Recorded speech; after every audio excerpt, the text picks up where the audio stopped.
My name is Ionadim271. Today we shall be verifying superposition theorem with the help of a simple DC circuit. Later on, as you can see in these circuit diagrams, and I will go into more depth later, we will prove that I is going to be equal to I1 plus I2 as per the superposition theorem, and we'll have our tabulations later to prove such things. Okay, so components, we have a AA 1.5 volt rated battery. We have another coin cell that we'll measure all of the values. We have two resistors, carbon resistors, and we have a digital multimeter, and of course we have some connecting wires. Let us now measure the resistance values. As you can see, the bottom resistor is associated with the color scheme of brown, green, brown with a gold weighted tolerance. Now, it may seem to you that this is a red, green, red color scheme. However, that's just the camera acting up. In reality, it's measured as brown, green, brown, and we shall verify it with our multimeter that this is indeed the correct value. We have also, because of an oxide accumulation, because these resistors were not recently used, we've used the sandpaper to sand down the two connecting terminals of these resistors so as to make sure that there's no additional resistance that will cause error within the experiment. Since we have a multimeter at our disposal that's capable of measuring the resistance of these resistors, let us utilize that to confirm the color-coded scheme values. So, as a general convention within this experiment, whenever we connect a wire to a resistor or make any other connection, we'll be making a clockwise rotation of the wire around the terminal so as to maintain some consistency, and if we need to screw close some latches, then we will be doing it in a proper methodical manner.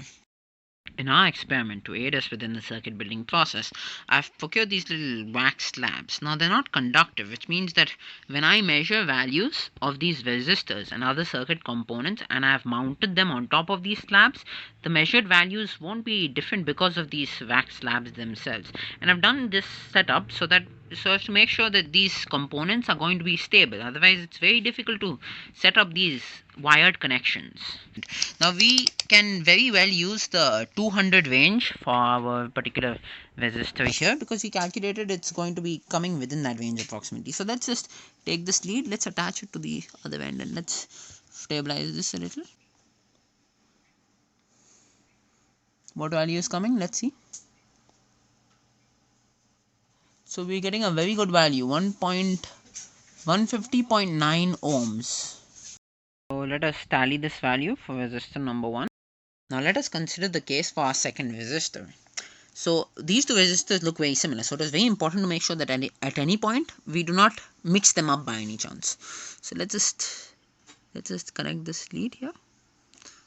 And you should not touch the lead with your fingers either. It's important to hold it via the plastic body given. So this we get a good value of 154.7.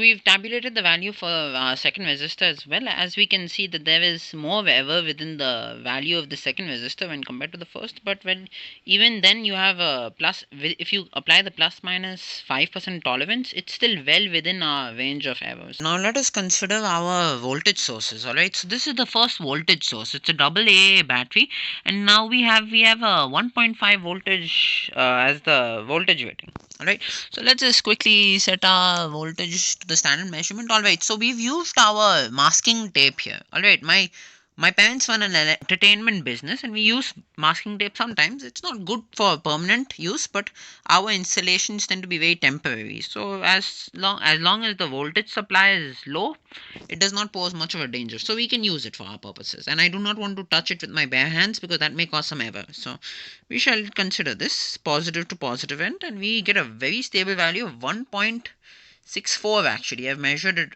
before also. It's 1.64, maybe some slight deviation here because of my hand movement. Now this battery is very early in its life cycle, so that is why we get a slightly higher voltage.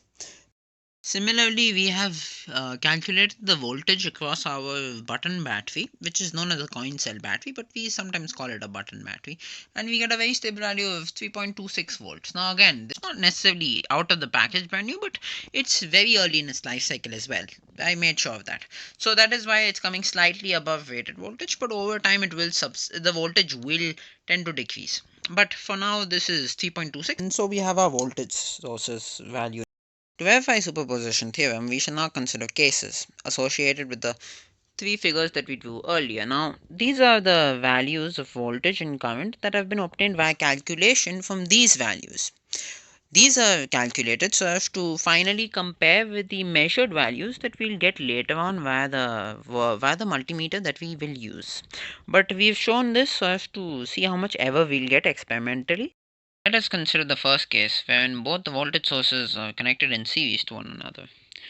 Now this setup has been established so as to make sure that the contact between the first two voltage sources is maximized.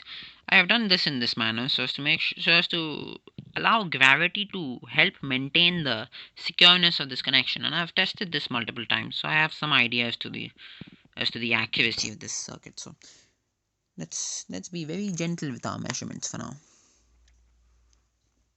If you touch it very delicately, then it will give you a value.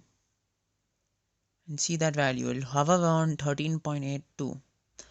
And I have measured this multiple times, so 13.8 is a good value to consider. So we'll do that. Next, we shall simply remove that button battery and just allow our setup to be maintained for the case of a single source battery. See, it hovers very accurately around 5.13. In our final consideration, we shall take up case 3.